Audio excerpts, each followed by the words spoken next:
Alright, siren enthusiasts, today is going to be a big day for videos here. This is going to be my setup explained because I now have it completely the way I want to have it set up. So, I'm just going to go up there and start explaining stuff because I got word that another guy wants to do something like this. So, I have this kind of setup of kind of complex, like it doesn't really have to be this bad, but the way I have it set up, like this is just the simplest way to do it for if you would want the setup I have. So this one's going directly to the motor starter here. So during warnings I have the AF timer unplugged because the only time I actually use the AF timer is if we're doing like a noon test, like I'll come over and press like alert and then let it run up and then cancel because the test button doesn't work. But normally for like warnings and any other time it will be set up like this. This sends 120 volts to the motor starter here, so that when I hit activate on the computer, this will send power to the motor starter here and here, causing it to engage, sending power out to the siren out back there. So what I have mine set up is you have another, like normally you have all these other outlets that you can control up to not 8 other outlets, but 6 other outlets that you can like remotely control stuff, and then one other one that you can just always have on, because I always have the rotor always plugged in on here, so that way it's always got its thing, because the rotor is this wireless type device. This like makes it wireless, because normally you'd have to hardwire it in, but otherwise I have the wireless so it can do it wirelessly. So that's mainly how I have it set up.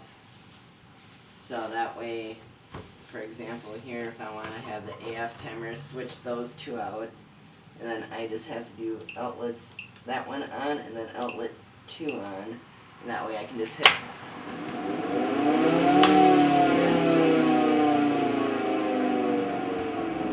And then for just an example, I'm not going to like let her.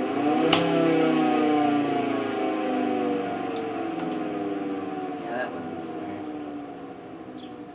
Oh, yeah, because outlet 1's on. That's why it did that as soon as I plugged it in. So I want to turn outlet 1 off, and then outlet 2 is still on. So if I go back, let's go over to the computer now. It's gonna suck because it's dim out. But as you can see, oh crap, let's just move it out of the sunnish area.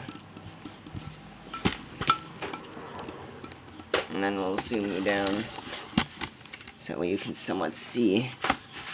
So that means we're green at the top, means we're ready to rock. So that way now, if I want to hit activate, normally outlet 2 will supply power to the siren itself. So I hit outlet, when I hit activate there, the motor starter engages, and then it would normally send power to the siren. So number 2 sends power to the motor starter, and then number 1 sends power to the siren. So yeah, now it's off. Now normally, if you want to do this way complex, and how I did it for Lego League, this was our idea, because one year it was storm warning, like, whatchamacallit, like how to prevent a storm.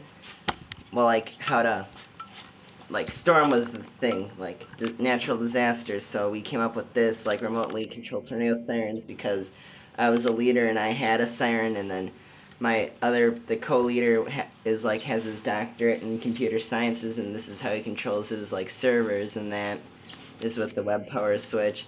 So what we did was we just had it so that the 2T was hardwired to this wire here, and this was just plugged into like outlet 1, and then like you would have it so you just had to hit on and then the siren would start up. There was like no relay, none of this crap. It was just this and then the laptop.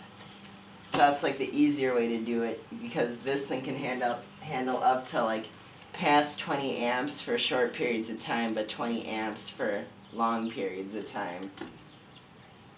well, like, can handle past 20 amps, like, just not something too crazy. Like, it can handle the 2T plus the motor starter and this going. It's start up, and then, like, long as the 2T goes down, because it only pulls so many amps after a while. But yeah, that's the easier way to do it, but otherwise you can have your setup like mine if you wanted to do something like this. Because this, I can activate it from my house, and then, or like anywhere I can activate it from my phone.